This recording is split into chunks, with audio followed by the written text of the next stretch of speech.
In this video, I'm going to discuss 3 exponent rules. Remember, exponents are abbreviations for multiplication. So you could derive the 3 rules I'm going to show you by simply writing out what exponents are abbreviations for.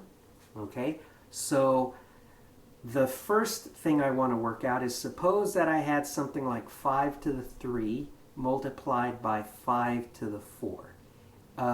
That's going to equal 5 to the something.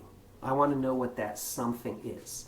Okay, well, let's ask ourselves how many 5s we have multiplied together. So 5 to the 3 means you have 3 of them. 5 to the 4 means we have 4 5s multiplied together. So how many do we have? Well, we've got a batch of 3 and a batch of 4, so it looks like it's equal to 7. Can you see that we had to add the exponents to get the final exponent? So in general, this works for more than just 5, but you can write that a power times another power, assuming that the bases are the same. In the red example, x's are what's called the base. That's equal to x to the a plus b. Okay? Now, what about if I had something like 5 to the 4 divided by 5 to the 3? Once again, write out what you have. And what would we do if we were simplifying this mess? So I hope you would say, well, I would cancel, because I like making things simple. So we might cancel a couple of 5s from the top and bottom, and we would have 1 left over. Okay? Notice that the amount that you have on bottom is the amount that you cancel. So I had to subtract 3 from 4 to get the final exponent, didn't I?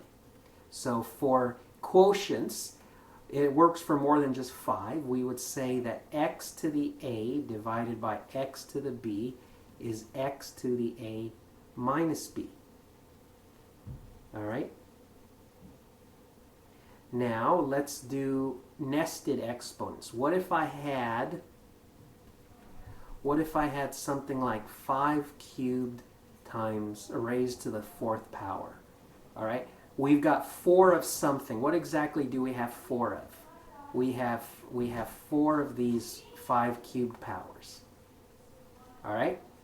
Now let's expand what each of those are. So we have 4 packages of 3 5s multiplied together, we could say. All right? So let's write that out. And now let's ask ourselves, how many 5s do we have? Well, can you see that we're going to have 3 times 4? All right, so for this one, what you have to do is you have to multiply the exponents to get the final exponent. Okay? So putting it all together, and this works again for more than just 5, x to the a raised to the b is the same as the simpler power x to the a times b. Okay, let me close with another application of these rules. Okay, so if I had something like this, if I had a number times a number raised to a power, you can write out what the abbreviation stands for and see that that's equal to the following. Okay, you can almost call it distributing the exponent to each of the pieces inside the parentheses.